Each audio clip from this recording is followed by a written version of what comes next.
She wasn't trained for war. She didn't wear a uniform. She didn't hold a weapon. But on a September morning in 1986, she walked into a war and refused to walk out alone.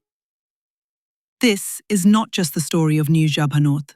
It's the story of what courage looks like when it has no backup, no shield, and no second chance.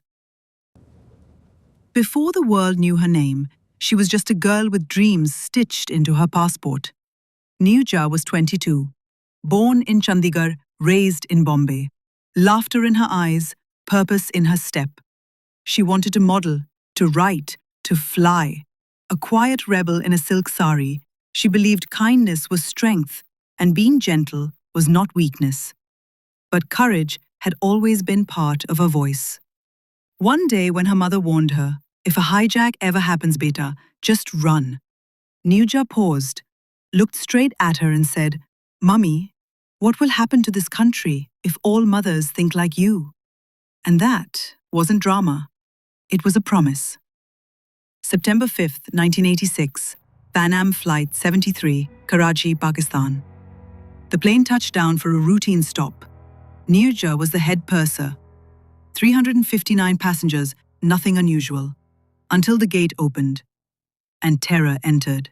4 men with guns, grenades, anger, demands. The cockpit was their first target, but Neerja moved faster. She hit the emergency code, hijack, hijack. The pilots heard it and fled, left the plane, left her. 17 hours of terror, children crying, mothers praying, men bargaining. But in the middle of the panic, Neerja didn't collapse. She organized, she calmed, she protected.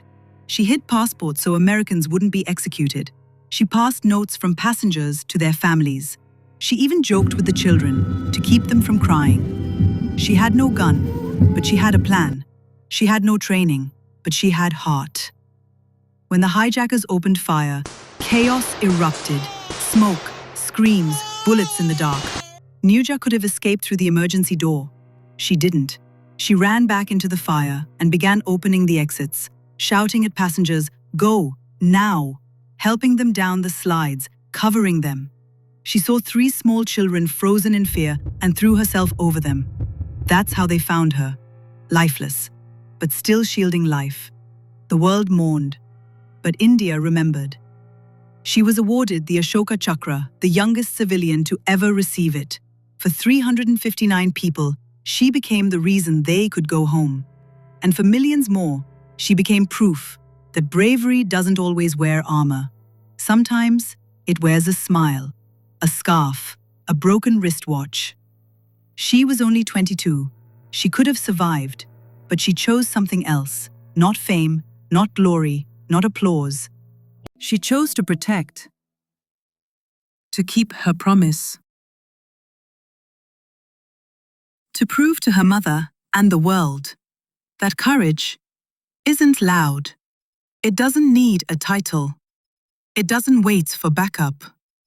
Sometimes, courage is just a girl who says, "I'd rather die, but I won't run."